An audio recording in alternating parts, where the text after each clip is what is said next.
Hello friends, welcome to my YouTube channel MAG tuition centre. आज की video में बताऊंगा भारतीय भवन बुक से वर्ग दशम क्लास के भारतीय भवन बुक का प्रश्नावली 1 के जो ट्राइगोनोमेट्री चैप्टर से लिया गया है, प्रश्नावली 1 का है, उसका मैं आज सेकंड प्रश्न को हल करके बतला रहा हूं। ये सेकंड प्रश्न जैसे कि आप देख रहे हैं लिखा हुआ है, दिया गया प्रश्न क्या है समझिएगा इसको ध्यान से, किस प्रकार से इस प्रश्न को हल किया जाता है।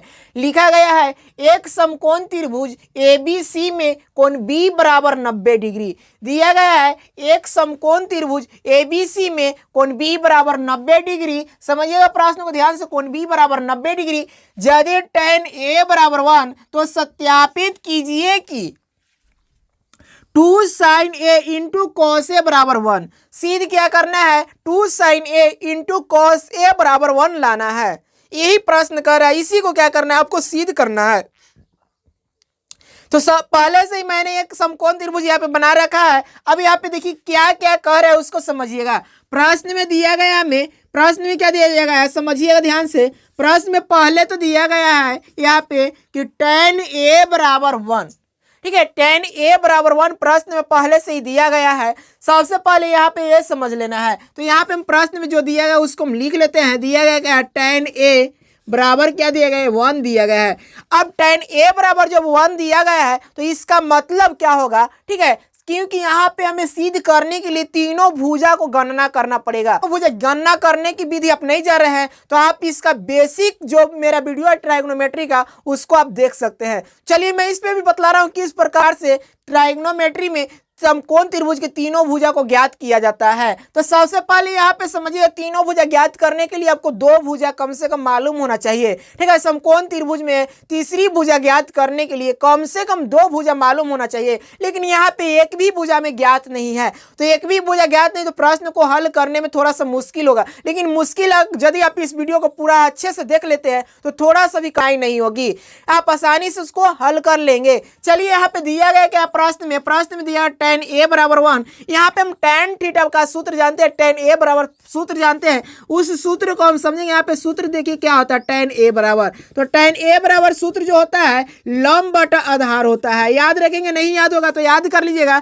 tan a बराबर यानी कि tan थीटा बराबर क्या होता है सूत्र, तो लंब बटा आधार होता है। यहाँ पे हम क्या किए, लंब बटा आधार कर दिया tan a बराबर। अब tan a बराबर लंब बटा आधार कर दिए और यहाँ पर tan a बराबर कितना दिया गया, 1 दिया गया है, ठीक है। tan a बराबर कितना दिया गया, 1 दिया गया है। 1 को यदि हम इस प्रकार से लिख ले, मान लीजिए कि 1 को हम इस प्रकार से लिखे 1/1 यानी कि 1/1, तो 1/1 लिखने में इसके मान पे कोई फर्क नहीं पड़ेगा, जितना दिएगा उतना ही रहेगा, क्योंकि एक में एक से यदि हम भाग देते हैं तो जितना मान रहेगा वही आएगा। तो यहाँ पे 1/1 लिखने से कोई फर्क नहीं पड़ेगा इसके मान पे, इसलिए हम यहाँ पे क्या करेंगे 1/1 कर लिए। अब 1/1 करने का मतलब क्या हो गया कि ऊपर में यहाँ पे दिया गया क्या है, कौन सी भुजा है, तो ऊपर में दी गई भुजा लंब है और नीचे कौन सी भुजा दी गई है, तो नीचे आधार दी गई है। यानी कहने का मतलब लंब बराबर ज्ञात हो गया 1 और आधार बराबर ज्ञात हो गया 1, ठीक है। लंब बराबर कितना मालूम चल गया 1 और आधार बराबर क्या मालूम चल गया 1 चल गया। अब यहाँ पे हम समझेंगे, देखिए ध्यान से समझिएगा, ये वाला भुजा जो दिया गया यहाँ पे समझिएगा कि ये वाला कोण जो दिया गया थीटा दिया गया है, यानी कि कोण ए बराबर थीटा दिया गया है। तो कोण ए बराबर थीटा यहाँ पे हम कर देते हैं और ये थीटा के सामने वाली भुजा जो होती है लंब कहलाती है। थीटा के सामने वाली भुजा क्या होती है, लंब कहलाती है। जैसे कि यहाँ पे थीटा है और थीटा के सामने वाली भुजा कौन सी, बीसी है, तो ये बीसी भुजा लंब हो जाएगी और ए बी भुजा आधार हो जाएगी, ठीक है। इस तरह से तो यहाँ पे इसका लंब का मान कितना 1 है और आधार का मान कितना 1 है। अब दो भुजा हमें पता चल गया कि दो भुजा क्या क्या है, तो 1 1 2 भुजा हो गए। तीसरी भुजा हम आसानी से निकाल सकते हैं, वो कैसे समझिए। तो यहाँ पे ये लंब हो गया, ये लंब हो गया, ये आधार हो गया, ये तीसरी भुजा कर्ण कहलाता है। और कर्ण निकालने के लिए आपको क्या करना है, कर्ण वाले सूत्र पे आपको बैठा लेना है। तो कर्ण वाले सूत्र पे बैठाइए, देखिए कैसे निकाला जाता है। तीसरी भुजा जो ये वाला दिया एसी भुजा है, एसी भुजा क्या है, कर्ण है, तो कर्ण के फॉर्मूला पे बैठाएंगे आसानी से तीसरी भुजा ज्ञात हो जाएगा। तो चलिए स्टार्ट करते हैं, इसको बना करके बतला रहे कर्ण पे कैसे बैठा जाता है। तो कर्ण बराबर क्या होता है, रूट अंडर, ये फॉर्मूला होता है, आपको याद रखना है। और नहीं जानते इसके बारे में तो इसके लिए बेसिक कॉन्सेप्ट जो है ना, बेसिक कॉन्सेप्ट का वीडियो इसी चैनल पे अपलोड कर दिया गया है, उसको जाकर के आसानी से समझ लेंगे। त्रिकोणमिति का पूरा बेसिक डीपली बतलाया गया है उसमें।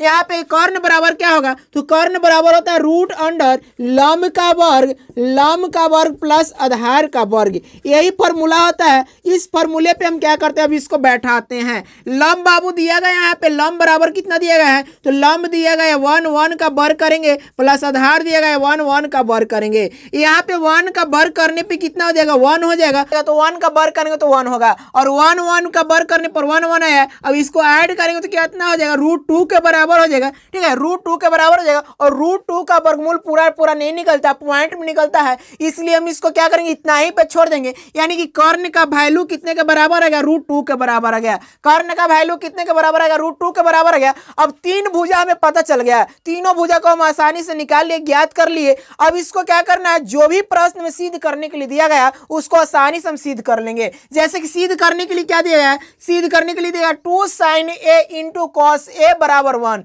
सिद्ध क्या करना है, 2 sin a into cos a बराबर 1 लाना है। चलिए इसको हल करके मैं बतला रहा हूं किस प्रकार से सिद्ध किया जाता है। हमें सिद्ध क्या करना है, यहाँ पे समझिएगा, मैं बतला रहा हूं। सिद्ध करना है 2 sin a into cos a is equal to 1। इतना बराबर क्या लाना है, 1 लाना है। यहाँ पे हम चलेंगे LHS से, लिखेंगे LHS is equal to 2 sin a into cos a, ठीक है, 2 sin a into cos a। अब यहाँ पे लिखिएगा 2 sin a, और sin a बराबर क्या होता है, तो sin a बराबर लंब बटा क्या होता है, कर्ण होता है। फॉर्मूला इसका होता है, सूत्र होता है कि sin a बराबर लंब बटा कर्ण, और cos a बराबर क्या होता है, आधार बटा कर्ण। यदि इसके बारे में नहीं जानते हैं तो इसके लिए क्या करना पड़ेगा, पूरा बेसिक कॉन्सेप्ट समझना पड़ेगा। ठीक है, और इसका बेसिक कॉन्सेप्ट में सारा चीज बतलाया गया है। यहाँ पे देखिए अब दिया गया क्या, sin a, तो sin a बराबर क्या होता है, लंब बटा कर्ण। ठीक है, लंब बटा कर्ण, और cos a बराबर भी क्या हो जाएगा, आधार बटा कर्ण हो गया। यहाँ पे हम क्या करेंगे, आधार बटा कर्ण कर देंगे।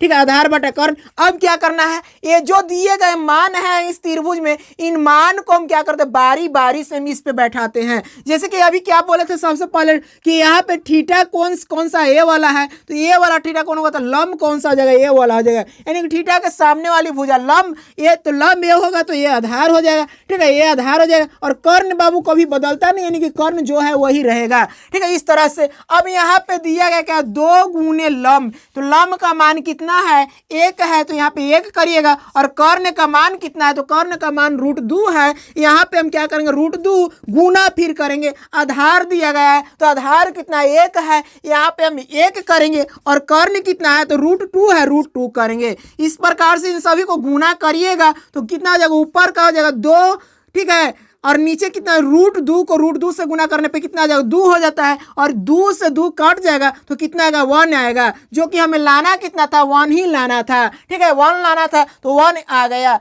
अब इसीलिए लिखेंगे कि यह सिद्ध हुआ, यह सिद्ध हुआ, यह साबित हुआ, यह साबित हुआ। इस प्रकार से सेकंड प्रश्न को हल किया जाता है। तो अगले वीडियो में हम मिलेंगे, अगला प्रश्न को हल करवाने वाले हैं, क्योंकि वीडियो बहुत ज़्यादा लंबा हो गया है।